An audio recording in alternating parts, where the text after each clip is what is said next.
Welcome to Personal Development Mastery Podcast, and this is another Snippets of Wisdom episode where I select my favorite, most insightful moments from previous episodes. Today's Snippet of Wisdom is relevant to the recent shift of the podcast's direction towards spiritual content, and if you've missed it, go back to episode 335 where I share with you the backstory behind this pivotal shift. Today's snippet comes from my conversation with Victoria Rader, a possibility coach, multiple times best-selling author, and holder of a PhD in metaphysical studies. The snippet I chose from that conversation is about her first aware shift into the miracle of life. I hope it is as insightful for you as it was for me. But my oldest daughter, is now 25. She's just an incredible human being. I have two children, my 21-year-old son at the time of recording this and my 25-year-old daughter. And so when she was born 25 years ago, I was in a very interesting point of my life where I didn't feel anything was a miracle. This was pre my awareness of postpartum depression as such. We were struggling financially. I was struggling emotionally.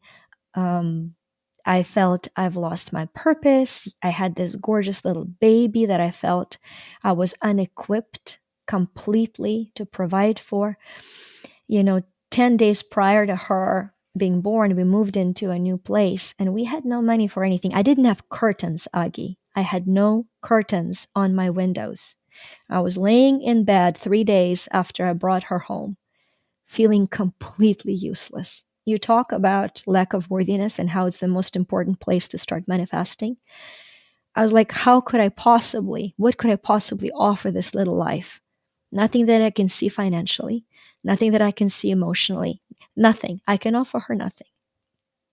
And at that point, I had a very spiritual feeling. Now, for me, Christ is very important for me. Not only Christ consciousness, but the mission, the role, the love, the infinite understanding of that is.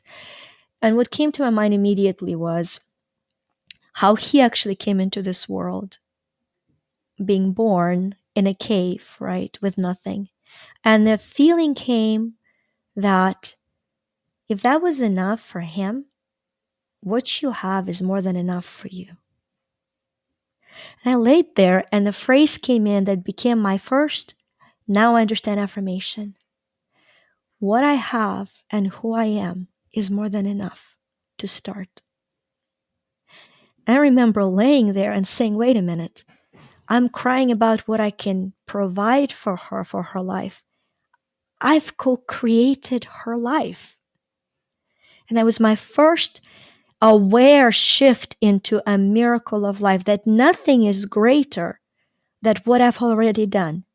Nothing I will have ever accomplished in my life will compare to the moment of co-creation of life, of a sacred energy entering the physical matter.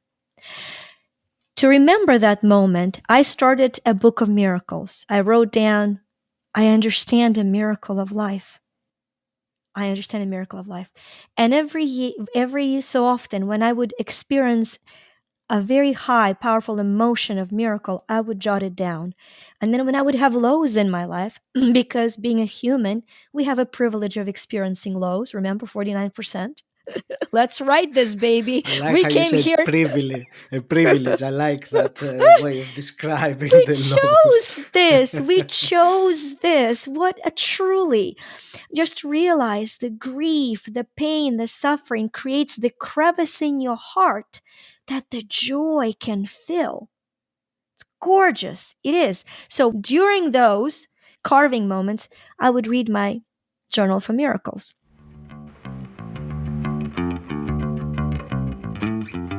Thank you for tuning in. You can listen to the full conversation in episode 288. The link is in the show notes.